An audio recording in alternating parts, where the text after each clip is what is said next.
Fala pessoal, tudo bem? Bom, meu nome é Rickson. Vou trazer aqui no canal análise sobre as literaturas que eu tenho lido e não sou especialista em nenhuma delas, sou apenas um entusiasta da literatura. Bom, e o primeiro livro que eu quero trazer aqui é Memórias Póstumas de Brás Cubas e vou tentar trazer aqui no canal cada capítulo desse livro e as minhas percepções e análises e muitas vezes também reflexões que esse livro vai nos trazer. Bom, e falando sobre o primeiro capítulo desse livro, vamos falar aqui sobre o óbito do autor. Bom, Brás Cubas começa narrando sua própria morte, e isso já é um marco histórico, né? Normalmente, quando a gente lê um livro, seja de ficção ou literatura de um modo geral, eles narram do começo para o fim da vida. A percepção que eu tenho é totalmente diferente, porque ele traz o inverso dessa metodologia. Isso é muito interessante, porque você consegue ter um contexto melhor de qual é a percepção da mente formada dele, analisando as memórias da sua jovialidade, da sua juventude. Isso é um marco histórico. Eu acredito que não tem uma literatura tão parecida quanto essa. Inclusive, ele até fala que hesitou nesse tipo de escolha, de narrar da morte para a juventude e que não era o costume. Então esse hesitar dele mostra que o comum era narrar da juventude para a morte. Então é interessante como que Brás Cubas inverte o jogo. E nesse capítulo ele vai falar também sobre 11 amigos estarem acompanhando ele ao cemitério, né, no enterro dele ali. E eu acredito, pelo fato dele dizer, né, escrever que foram 11 amigos de fato que acompanharam o enterro dele, isso acho que traz uma reflexão sobre como são poucos amigos, né, que permanecem até ao fim da vida, porque se você comparar a vida como um todo, você vai conhecer muitas pessoas. E durante toda a sua vida, que ele, se não me engano, ele fala que morreu com 64 anos, durante toda a sua vida, 11 amigos apenas que foram no seu funeral é bem pouco, se pararmos para pensar. E é interessante que ele coloca justamente essa pulga atrás da nossa orelha, dizendo o seguinte: durante toda a sua vida, são poucos realmente que vão participar no final dela. E em seguida ele vai falar sobre o discurso do fiel, um amigo dele que faz um discurso muito bom, né, que faz até associação com o tempo estar nublado, chuvoso, e associar isso que foi uma perda irreparável, né, do Brás Cubas.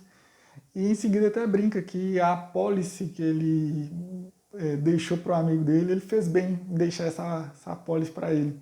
Então, interessante também essa parte. E ele começa também a dar um pitaco ou pistas de uma pessoa que sofreu muito na sua morte. Ele vai falar ali que estava acompanhada a irmã dele, né, a Sabina, a filha dela, e também uma pessoa cujo nome ele não citou, mas que provavelmente vai fazer bastante sentido nos próximos capítulos.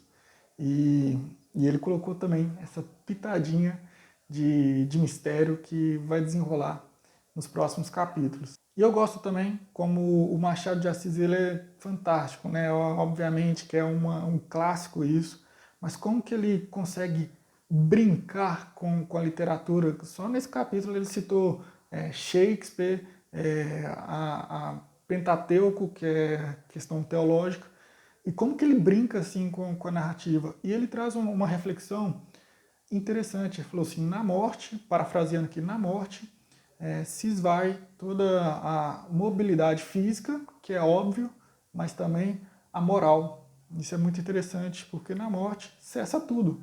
Você não tem mais como fazer nada fisicamente, óbvio, e também conscientemente. Então tudo que você tinha que fazer, você fez. Não há mais o que se fazer.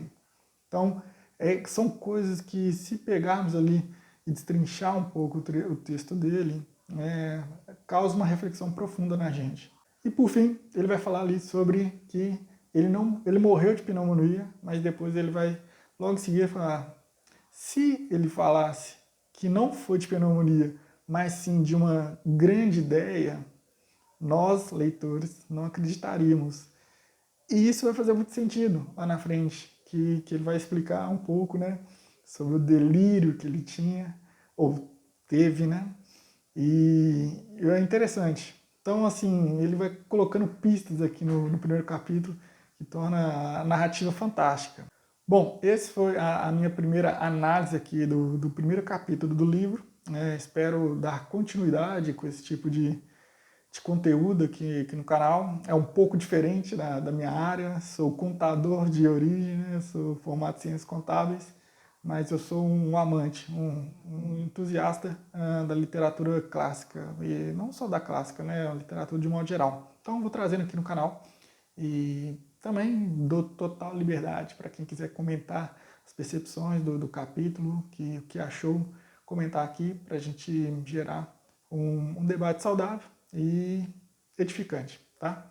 Então, se gostou, peço que você curta e comente para fomentar a literatura aqui neste canal. Grande abraço!